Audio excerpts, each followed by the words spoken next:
साथियों नमस्कार। आज फिर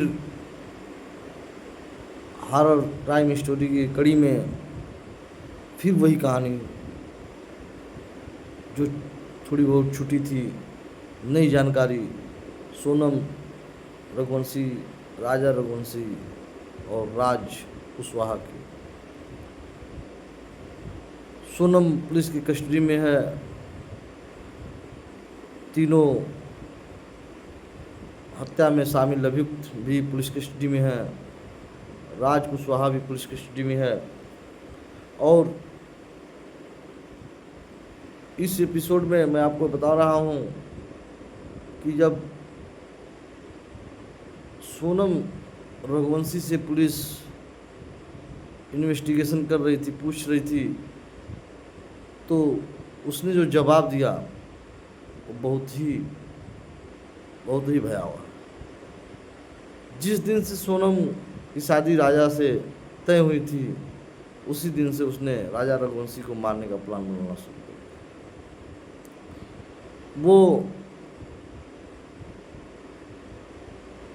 बोल रही थी कि मुझे जो है मेरे परिवार वालों ने इतना प्रेशर कर दिया शादी के लिए, तो मैंने सोचा कि चलो ये प्रॉब्लम अभी सॉल्व कर लो, किसी तरह शादी कर लो। शादी करने के बाद से मैं फिर दूल्हे को ही रास्ते से हटाने का प्लान बना लूँगी।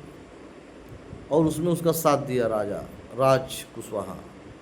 राज कुशवाहा को आज भी वो अपना प्रेमी नहीं मानती है, आज भी अपना उससे साथ शादी करने के लिए नहीं मानती है। वो बोलती है कि मेरा दोस्त है, भाई है, भाई से बढ़ के। और राज कुशवाहा को वो अपने प्लान में शामिल करती है। कहानी में वो जब उससे पूछा जाता है कि ये जो देसी कट्टा तुमने मंगवाया था वो कैसे आया, तो उसने कहा कि मैं ऑनलाइन मंगवाई। टैक्सी वो ऑनलाइन बुक की, प्लान सारा वो बनाई, पैसे सारे उसने फंडिंग किए। बेंगलुरु टू गुवाहाटी का प्लान उसने बनाया, फ्लाइट उसने लिया। और फिर वहाँ से इंदौर आई, इंदौर से गाजीपुर चली गई। जब पुलिस ने पूछ रही थी कि तुमको ये नहीं लगा कि मैं किसी अपने लाइफ के प्लान के लिए किसी की बेटी की हत्या कर रही हूँ, किसी की बेटे की जान ले लूँगी, तो उसने कहा कि मैं अपना जो मेरी इच्छा थी, मेरे साथ में गलत हुआ, मेरी शादी जबरदस्ती हो गई। तो शादी जबरदस्ती हो गई थी तो उसको घर छोड़ देना चाहिए था। कहा घर छोड़ देती, पुलिस ने पूछा घर छोड़ देती। उसने जो बताया है उसमें ये लगता है, उसने कहा कि मैं राजा रघुवंशी को रास्ते से हटा करके फिर राज के साथ मैं नेपाल निकल जाती, और नेपाल निकलने के बाद से मैं वहाँ पर कुछ दिन सेटल हो जाती, फिर मामला ठंडा होता तो फिर मैं इंडिया आ जाती। वाह, उसने